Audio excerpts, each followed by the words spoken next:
Hello दोस्तों, मैं कामनी चौहान आपका अपने चैनल स्टार स्टेज ड्राइव पर स्वागत करती हूं। आज मैं आपके लिए एक बहुत ही इंटरेस्टिंग वीडियो लेकर आई हूं जो किसी भी एग्ज़ाम या कॉम्पिटिटिव एग्ज़ाम के लिए बहुत ही इंपॉर्टेंट है। तो चलिए वीडियो को शुरू करते हैं। तो मैं आज आपको धर्म सुधार आंदोलन के बारे में बताऊँगी जिसने पूरे यूरोप की धार्मिक स्थिति को परिवर्तित कर दिया।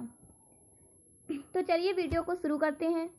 जिस समय इंग्लैंड में हेनरी अष्टम और वुलजे यूरोप की राजनीति में सक्रिय भाग लेने के लिए निरर्थक प्रयास कर रहे थे, उसी समय धार्मिक क्षेत्र में एक महान परिवर्तन हो रहा था।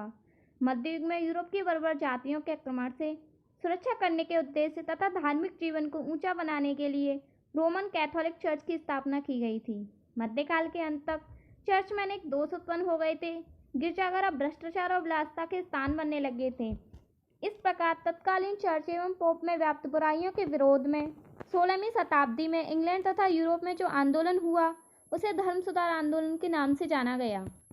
ये आंदोलन दो दलों के बीच हुआ, कैथोलिक और प्रोटेस्टेंट। मैं आपको बताती हूँ प्रोटेस्टेंट कौन थे और इसका क्या अर्थ है।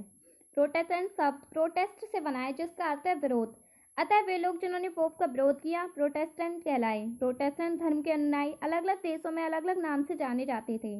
जैसे जर्मनी में न प्रोटेस्टेंट, इंग्लैंड में एंग्लिकन, फ्रांस में काल्विनवादी या ह्यूगनॉट, स्कॉटलैंड में प्रेस्बिटेरियन तथा स्विट्जरलैंड में ज्विंगलवादी या काल्विनवादी।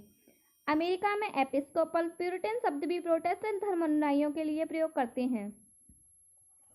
पोप तथा पादरियों पर राजा या अन्य किसी का प्रतिबंध न होने के कारण विलासी एवं भ्रष्ट हो गए थे। पादरियों को पहले विवाह करने की अनुमति नहीं थी, किंतु अब उन पर कोई प्रतिबंध न होने से सांसारिकता के मोहजाल में फंस गए। इसके अलावा उन पर कोई कानून मान्य नहीं था।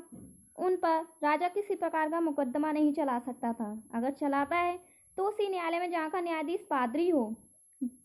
प्लूरलिटीज की रीति थी जिसके अंतर्गत एक पादरी अनेक गिरजाघरों का अध्यक्ष हो सकता था। पोप के प्रत्येक देश में अपने प्रतिनिधि लिगेट तथा नंसियस नियुक्त थे जो किसी अन्य की आज्ञा का पालन नहीं करते थे। पोप के पास दो विशेष अधिकार थे जिनमें से एक था इंटरडिक्ट। इसका प्रयोग करके वह एक या समस्त गिरजाघरों को बंद कराने का आदेश दे सकता था। दूसरा था एक्सकम्युनिकेशन। इसका प्रयोग करके वह किसी भी देश के राजा को उसके पद से हटा सकता था, क्योंकि पोप का मानना था कि किसी अन्य धर्म का राजा ईसाई देश का शासक नहीं हो सकता है। इसका प्रयोग उसने इंग्लैंड के राजा हेनरी द्वितीय पर किया था।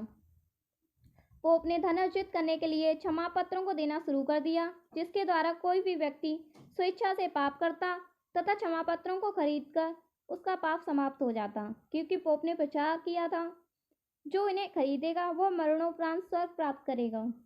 309 ईस्वी में पोप ने रोम के स्थान पर एग्नियन को अपनी राजधानी बनाया, जो 1378 ईस्वी तक रही। 1378 में दो पोप हो गए जो एक दूसरे को नास्तिक कहने लगे। यह स्थिति 1417 ईस्वी तक रही। जनता में यह भावना उत्पन्न हुई कि पोप एक विदेशी है, अतः जनता पोप का प्रभाव समाप्त करना चाहती थी। पहले बाइबल का अनुवाद अंग्रेजी भाषा में नहीं था, इसलिए लोग इसका वास्तविक अर्थ नहीं जानते थे, इसलिए लोग इसे पढ़ नहीं सकते थे। धर्म सुधार आंदोलन से बाइबल का अनुवाद अंग्रेजी में हुआ तथा छापे खाने का आविष्कार भी हो गया। कुछ धर्म सुधारक इटली गए, लौटकर धर्म में व्याप्त बुराइयों से जनता को अवगत कराया। इनमें से एक है बाइकल। इन्होंने बाइबल का अंग्रेजी में अनुवाद किया जिससे लोग इसका वास्तविक अर्थ समझ सकें। दूसरे धर्म सुधारक थे बोहेमिया में जॉन हुए, जिसे अपने विचारों के कारण 1415 ईस्वी में खूंटे से बांधकर जिंदा जला दिया गया। तीसरे धर्म सुधारक सेवोनेरोल इटली में हुए, इन्हें भी मृत्युदंड दे दिया। जर्मनी में धर्म सुधार आंदोलन। जर्मनी में धर्म सुधार के प्रणेता मार्टिन लूथर का जन्म 10 नवंबर 1483 ईस्वी में हुआ। लूथर स्वयं कैथोलिक था तथा पोप के प्रति अपार श्रद्धा रखता था। 1511 में उसे रोम जाने का मौका मिला। जब वह रोम पहुंचा तो वहां के पोप की विलासमयी जीवन शैली को देखकर उसकी आशाओं पर पानी फिर गया। उसने कहा, ईसाई धर्म पोप के जितने निकट है उतने ही दोषीयुक्त है। वहां से लौटकर भी उसने पोप का विरोध नहीं किया। इसी समय कुछ घटनाएं जैसे क्षमापत्र हुई जिससे वह पोप का विरोधी बन गया। 1517 ईस्वी में पोप का प्रतिनिधि टैटजिल क्षमापत्र बेचने के लिए विटनबर्ग पहुंचा। टैटजिल ने कहा, जैसे ही क्षमापत्रों के लिए दिए गए सिक्कों की खनक गूंजती है तो उस आदमी की आत्मा सीधे स्वर्ग में प्रवेश कर जाती है। लूथर ने अपनी बात जनता को पहुंचाने तथा उन्हें ये समझाने कि पाप पश्चाताप करने से दूर होता है, ना कि क्षमापत्र खरीदने से। उसने अपनी बातें 95 बिंदुओं में लिखकर 31 अक्टूबर 1517 ईस्वी को विटनबर्ग के गिरजाघरों के प्रवेश द्वार पर लटका दी तथा जनसाधारण को सत्य से अवगत कराने के लिए कुछ पुस्तकें लिखी, जिनमें फर्स्ट है an address to the nobility of the German nation, second on the liberty of the Christian man, third on the Babylonish captivity of the church. Luther के इन कार्यों से पोप अत्यधिक क्रोधित हुआ तथा उसने 1520 ईस्वी में उसे आदेश दिया कि वह 2 माह के अंदर अपने विचार वापस ले, अन्यथा उसके विरुद्ध कार्रवाई की जाएगी। लेकिन लूथर ने अपने इस निष्कासन को जला दिया। इस समस्या के निराकरण के लिए वकरस की सभा हुई, जिसमें लूथर ने कहा, मुझे तर्क तथा बाइबल द्वारा गलत साबित करो, जिसके चलते चार्ल्स पंचम और पोप के द्वारा कोई समझौता नहीं हुआ। इस धर्म की विधिवत स्थापना हुई। इस धर्म की विधिवत स्थापना 1530 ईस्वी को हुई, जिसमें लूथर के सिद्धांतों को माना तथा जर्मनी में प्रोटेस्टेंट धर्म की स्थापना हो सकी। प्रोटेस्टेंट लोगों ने अपने सिद्धांतों को चार्ल्स पंचम के समक्ष रखा, किंतु उसने मानने से इनकार कर दिया। 1540 के पश्चात प्रोटेस्टेंट धर्म पुनः तीव्र हो गया। यह गृहयुद्ध का स्वरूप बन गया, जो 1555 ईस्वी तक चला। 1555 ईस्वी में प्रिंस फर्डिनेंड ने प्रोटेस्टेंट धर्म के अनुयायियों के साथ ऑक्सबर्ग की संधि कर ली। इस प्रकार यह आंदोलन समाप्त हो सका। इस संधि से पूर्व 1540 ईस्वी में ही लूथर की मृत्यु हो चुकी थी। ऑक्सबर्ग इस संधि से कुछ दोष होने के कारण पुनः संघर्ष आरंभ हो गया, अतः 30 वर्षीय युद्ध के पश्चात वेस्टफेलिया की संधि के साथ समाप्त हुआ। स्विट्जरलैंड में धर्म सुधार आंदोलन। ज्विंगली एवं काल्विन 2 धर्म सुधारक हुए, जिसने स्विट्जरलैंड में धर्म सुधार आंदोलन की पृष्ठभूमि तैयार की। ज्विंगली का जन्म 1484 ईस्वी में स्विट्जरलैंड के टोगेनावर्ग नामक एक प्रांत में हुआ। उसने चर्च के दोष एवं उसकी बुराइयों का जमकर विरोध किया। 1525 ईस्वी में उसने कैथोलिक चर्च से संबंध तोड़ दिया तथा प्रोटेस्टेंट चर्च की स्थापना की। स्विट्जरलैंड के वन प्रधान 5 प्रांतों ने कैथोलिकों को नहीं त्यागा तथा 1529 में गृहयुद्ध छिड़ गया। ज्विंगली इस युद्ध में मारा गया।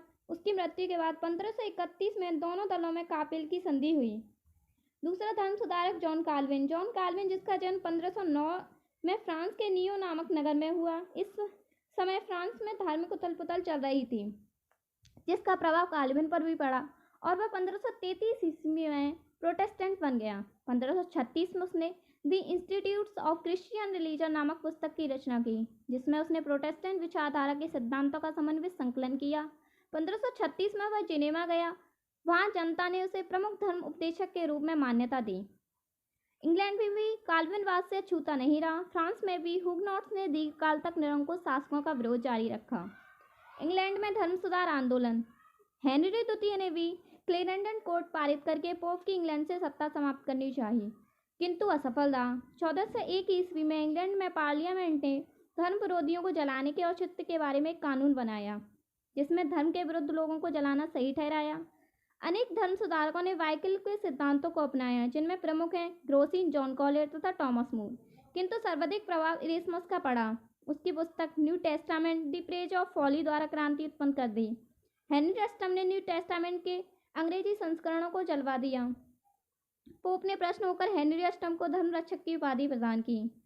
हेनरी अष्टम ने पोप से नाराज होकर उसके विरुद्ध कार्य करना प्रारंभ कर दिया, क्योंकि हेनरी कैथराइन से तलाक लेना चाहता था, परंतु पोप इसका समर्थक नहीं था। इसलिए हेनरी अष्टम ने पोप के विरुद्ध कार्य शुरू कर दिया। हेनरी की मृत्यु 1547 ईस्वी में हुई। उसके उपरांत उसका पुत्र एडवर्ड अष्टम को शासक बनाया गया। इंग्लैंड में भी कुछ धर्म सुधारक हुए, जिनमें फर्स्ट है सोमरेस्ट। सोमरेस्ट प्रोटेस्टेंट था। सोमरेस्ट ने कैमनर की सहायता से गिरजाघरों में व्याप्त बुराइयों को दूर करने का प्रयत्न किया।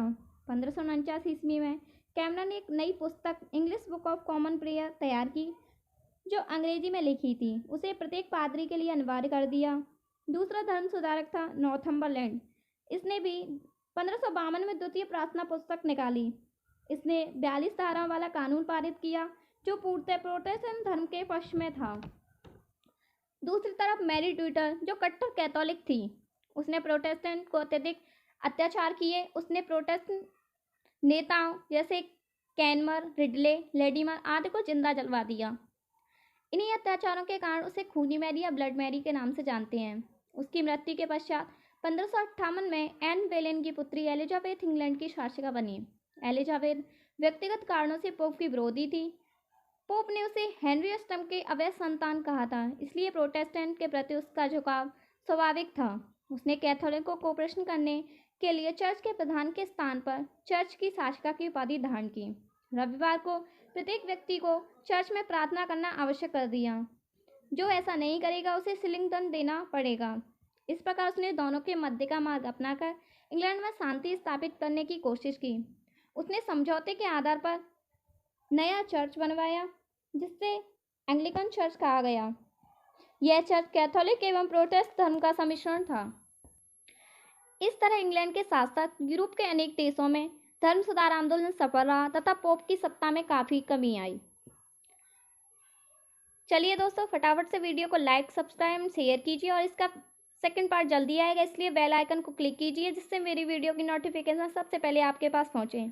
ओके, बाय बाय, मिलते हैं नेक्स्ट वीडियो में।